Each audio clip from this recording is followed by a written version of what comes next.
Hello,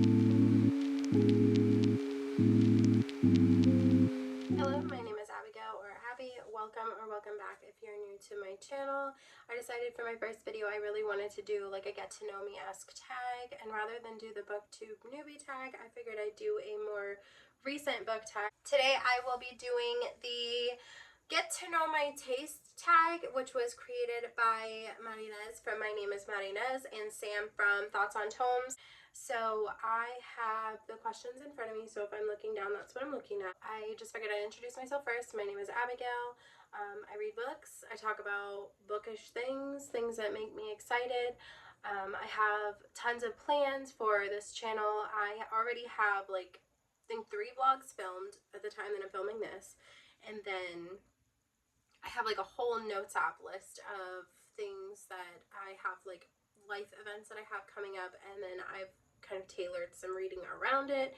So like, for example, I'm getting a bookish tattoo pretty soon, so I plan on rereading my favorite book while I do that, and I'm taking a trip somewhere and I plan on reading books that are set in that place.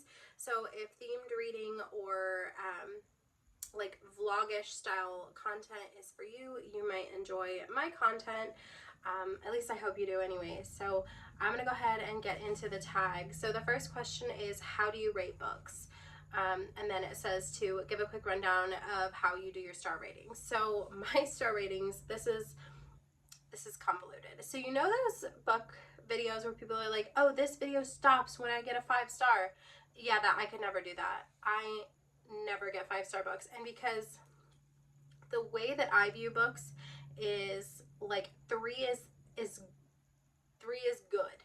Okay, so 3 is good, 4 is great, 5 is perfect. So by that same logic, you have perfect at 5, great at 4, good at 3, not good at 2, and this is possibly the worst book I've ever read at 1. So I think there's like a handful of books that I've ever given 5 stars to, one of which is my favorite book, which is the tattoo that I plan on getting soon. Let me see. How many 5-star books have I read? Okay, 5-star Song of Achilles, Maybe in Another Life by Taylor Jenkins Reid, The 7 Husbands of Evelyn Hugo by Taylor Jenkins Reid, The House on the Cerulean Sea, Out on a Limb, and this book that I read back in 2018, apparently I thought it was a 5-star, called Nice Try, Jane Sinner. So I've read, out of the 500 books that I've read and logged on Goodreads, I have 1, 2, 3, 4, 5, 6 5-star reads.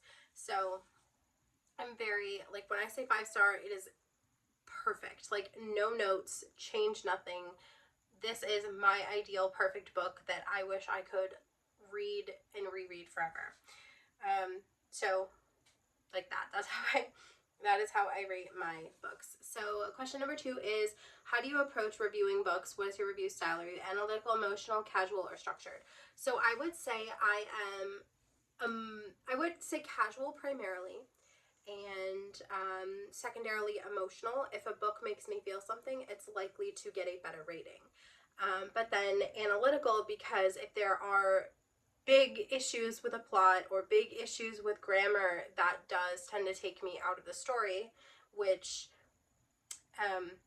results in a lower rating. Now, that doesn't apply to arcs, because I've read arcs with grammar issues. When I read an arc, I fully know that like I am part of the or the beta team, whatever they call it. When I read a book that hasn't been published and is not slated for publishing for a little while, and there's grammar issues, that doesn't bother me because those are easily fixed. Question number 3 is, what is a book that made you a reader?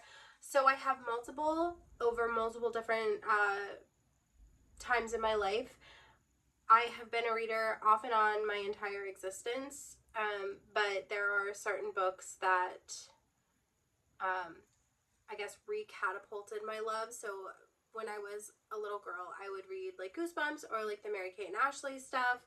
And I would go to the library and I would just absolutely devour those books in like a day. And then as I got older, that became the precedent for me. Like, if I could finish a book in a day, then I could read another one the next day. And so I would just read these little tiny, short, little 100-page, 120-page Mary-Kate and Ashley books Monday, Tuesday, Wednesday. By the end of the week, I had 7 books read, and the same thing for Goosebumps. And then as I got older, I enjoyed one primarily that like sticks out in my head is Are You There, God? It's Me, Margaret by Judy Blume. I consider Judy Blume to be my like maybe middle grade favorite author would for that portion of my life. I was reading Goosebumps, probably too young to read Goosebumps, but I think we all were. And then as I got older, I think Twilight recatapulted my love when I was in probably middle school. And it introduced me to, obviously I knew about vampires, but like it introduced me to like a paranormal romance. So then I kind of read some of the House of Night novels, never continued past like book 3 or 4 or whatever. And then I think the majority of people would say Harry Potter, and that would have recatapulted my love in high school. Ironically, I read the first book when I was like in middle school, and it didn't do anything for me. But I think I read Harry Potter at the right time for me in high school, and it recatapulted my love for reading. And then as an adult, I'm gonna go back to Goodreads for that. I think, oh, you know what? It was, I don't even need Goodreads. It was Hunger Games back in 2012.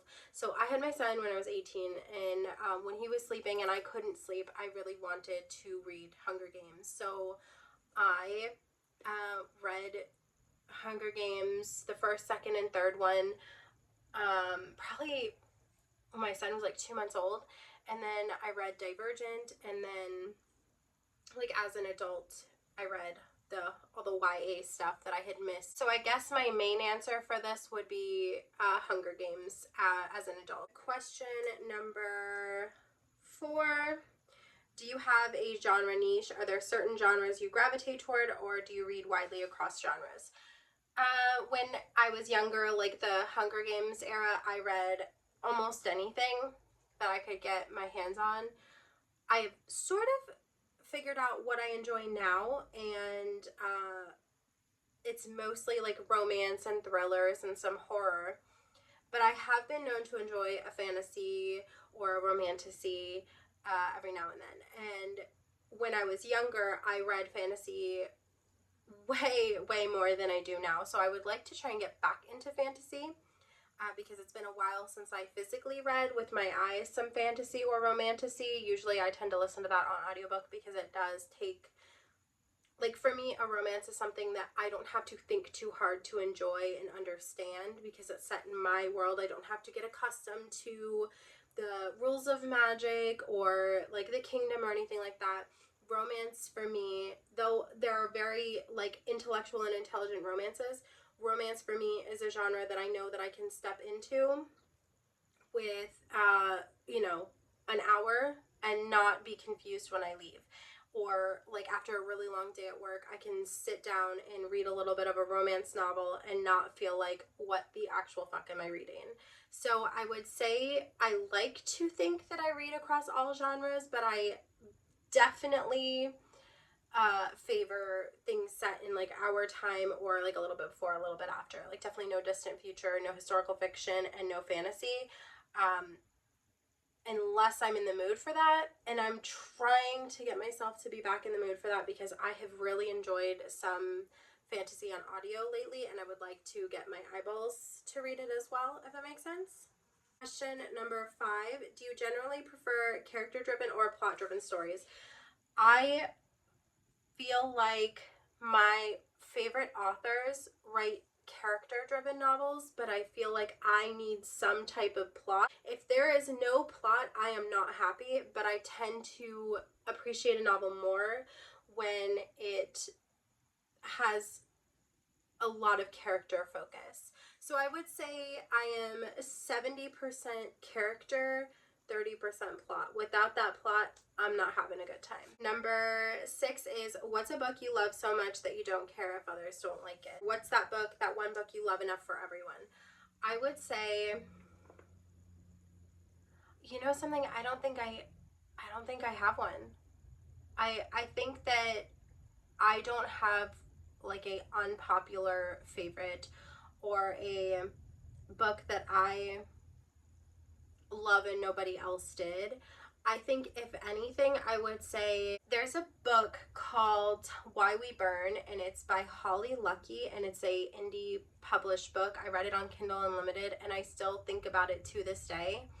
I don't even remember what rating I gave it on Goodreads, but I loved it so much. I regularly compare all of my cowboy small town ranch romances to it, even ones that have been published by big publishing companies.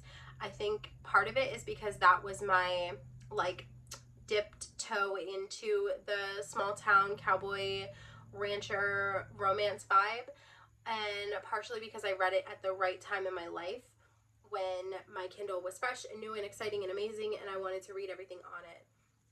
So I would say probably that one, because I love that book. Despite me not having read anything else by the author, and definitely not read book 2 of that interconnected series, I love that book. It lives in my head. I think I love it enough for everyone. Number 7 is, what's a book you love so much that if someone else doesn't like it, you know your reading tastes don't align? I don't really think I have one, because for the most part, I can appreciate the majority of books that I read. I can take something away from everything. I would say maybe, and because I read all types of romances, like closed door, open door, like heavy smut, dark romance, mafia romance, small town romance, I feel like I can't use one of those. And then as far as fantasy, I hate to say it, but like Fourth Wing is my guilty pleasure. Like if you can't like Fourth Wing just a little bit, maybe that would be my our reading taste don't align. But even so, like I recognize Fourth Wing's flaws, so I'm like, do I have one? Do I have one at all? I don't think so. I don't. Maybe I have an author. Yeah, I would say Taylor Jenkins Reid. If you have never enjoyed any of Taylor Jenkins Reid's books, then like we probably can't sit together at lunch. Number 8 is, what is in your trash pocket? What books, tropes, or themes that you know are bad but you love them anyway? I would say that if pressed, I could come up with accidental pregnancy as one of the ones that like everyone else thinks is no, and I enjoy, or at least am okay with it. Some of my, Out on a Limb was one of my 5-star books, and that had an accidental pregnancy, and I really enjoyed that.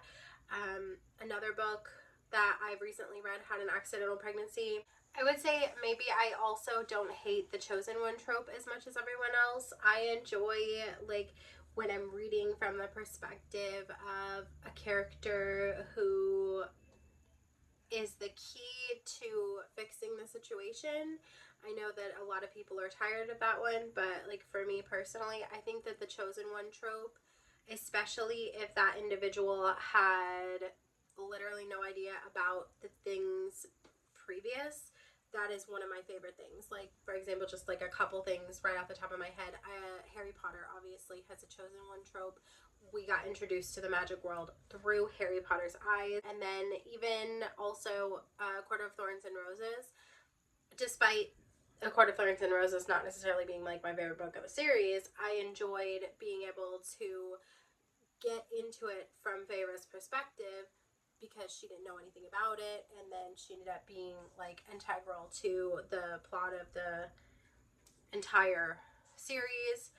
And then even like Violet from Fourth Wing, no, she's not necessarily like the chosen one, but she's like the key player. She's obviously a key player, if not the key player in that series. So I guess maybe accidental pregnancy and the chosen one. Like everyone else hates them, but like. Number 9, do you have any deal breakers in books? Something that if present immediately turns you off from a book? Am I going to reveal too much on the internet today? I might. So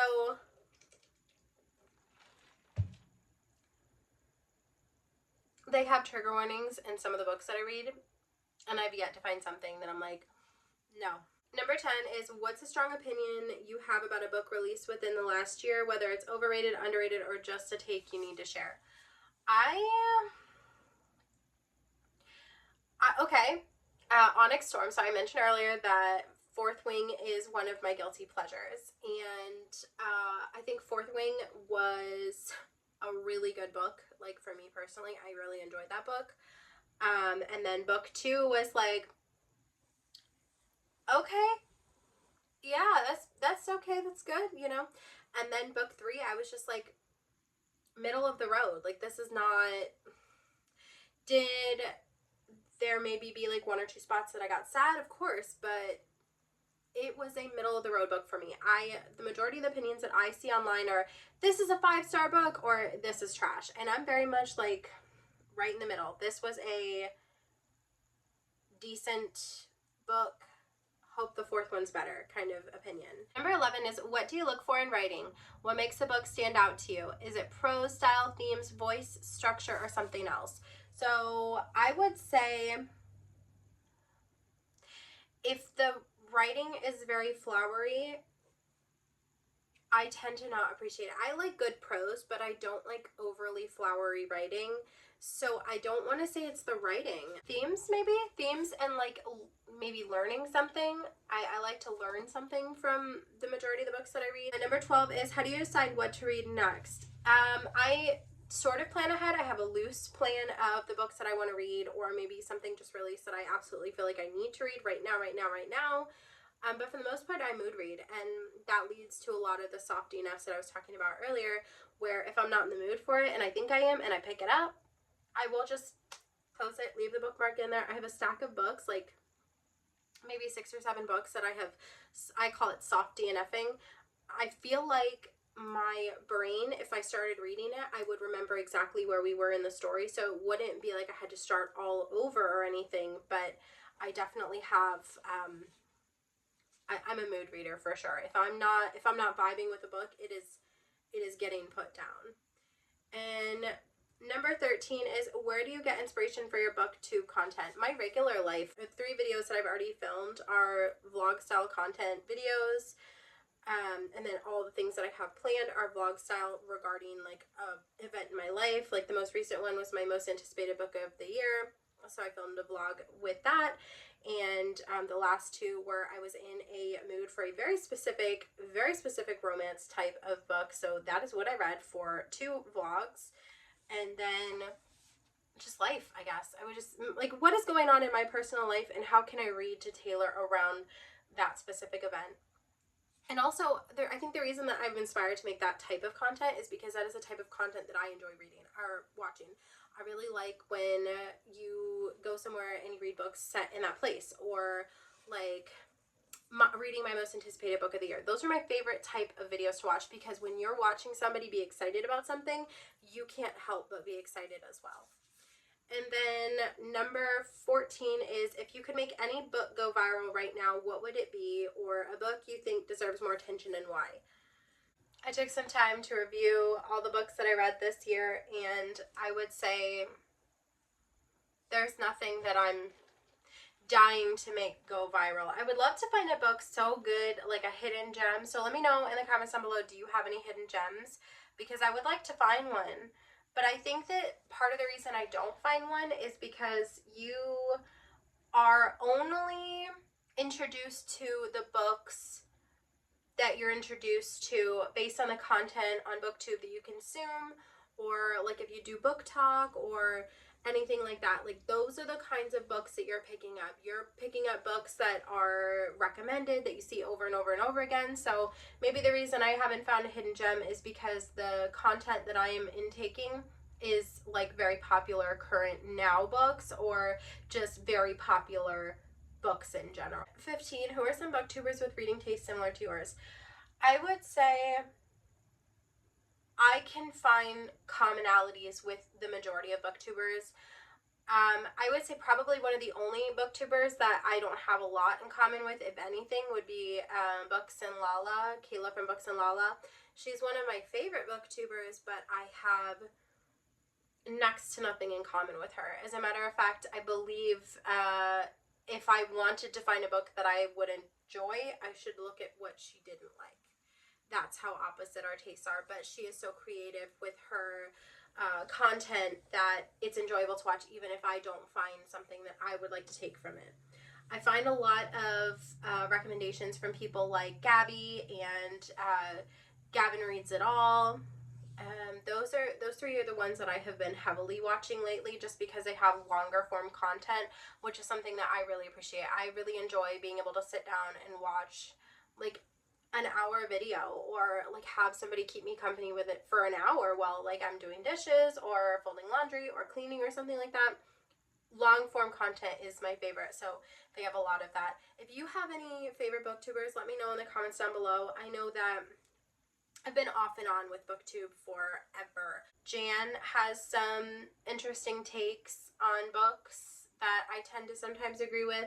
And then there's like some smaller YouTubers that I've just recently found. Smaller like in comparison to those like 100,000 plus YouTubers. Like Christine's Chapters. I watched a vlog of hers recently that I really enjoyed. She's probably in like couple thousand subscribers, and I fell into BookTube for the first time during the Booksplosion era with Christine and Katie and Jessie.